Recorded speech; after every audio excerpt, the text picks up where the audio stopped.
Hey guys, C.F.C. Scarface here, and today we're going to be reviewing the album Directions by Kittydog. It was released this year in 2025, so let's get right into it.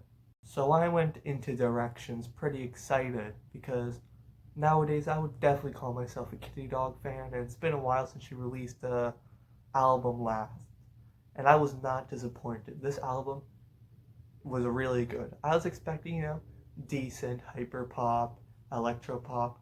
I was not expecting how good this would be. Okay, an absolute maximalist, hyper energetic production. Um, it is incredible. Okay, highlights from the album. Highlights from this album would be Directions, the title track, Stagnant Water, and Little Constellations, or Constellations, sorry, I forget exactly. I don't have a good memory. These tracks basically emphasize some of the things I like most about this album. I also like the track Win Win Win, which gets me into my next point. This album expresses themes of self-hatred, hatred towards others, doubt, fear, even some cosmic dread, which you gotta love, but also contrasts it with expressing feelings of love, happiness, joy, um, and a general positive attitude. So, especially earlier on in the album, the tracks will usually express more darker emotions, but then contrast that with an extreme sense of hope, which is something I love about Kittydog's music. I need to have like a voice crack counter. Jesus Christ, this is terrible. Um, Kittydog's music is able to express an extreme sense of hope, and that's something I really admire about not only her music but her in general, is the extreme hope expressed in her music, which is, well, like I said, admirable. Another thing I really like about this album is the instrumentals. They're really good. So, like usual, the instrumentals are really fast-paced, hyper and electro pop. The synths are really heavy here, really draw you in. There's like constant beat switches, little changes. She uses break beats as like added percussion to make it even more chaotic, along with the drum machines. Um, the production is just super chaotic, except for the last track W, which is more old school Kittydog with like a piano ballad and like just raw recording. So there's not too much mixing on it, so it's more raw, which I liked. Um, I also liked in Stagnant Water, a little piano part that would play a distorted piano. I thought that was really good. It was engaging. It really added to that track.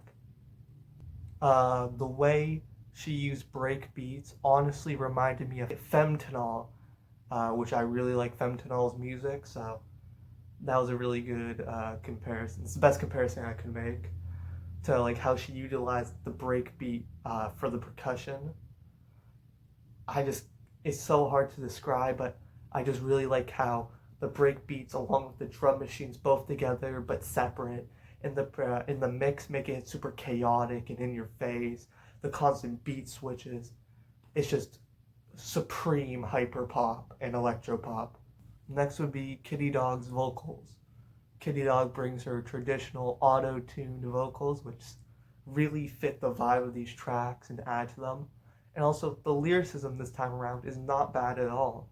In fact, it's not even cringe, except for maybe Bump Tails, which is just about furries and furry love, which honestly, I don't find lyrics about furries to be cringe anymore. It's like, bro, they're furries, just accept it, okay? It's not that big of a deal. The lyrics they felt really meaningful. A lot of the lyrics in this album hit me directly, like lyrics about self-hatred, failure, and stuff like that, along with lyrics that really uplifted me about hope and joy and love. It is just incredible. Also, there's one feature on this album on the track Little Constellations. Lear, I'm pretty sure is how you say their name. Correct me if I'm wrong in the comments. Is the one feature, and she's really good on this. Her vocals fit really well with Kittydog's on that track, and it really makes Little Constellations soar. Oh yeah, I forgot to add this. In the track Smile of Yours, the opening little piano And it's not just in the opening, it plays throughout the track. That little piano reminds me of like a new jazzy sort of piano. And I love new jazz, so I just wanted to mention that real quick.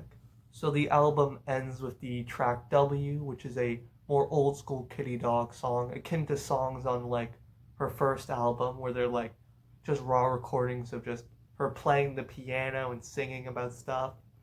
They're more directly focused on the lyricism and instead of like the maximalist production. The song ends with it like fading out with more and more reverb added. The song itself, I can't really tell if it's about her being awkward and shy and hoping for self improvement, or it's a love song. Correct me in the comments. I'll definitely do more research on W in particular. Overall, though, I think it's probably one of the weaker songs on the album. There's no bad song.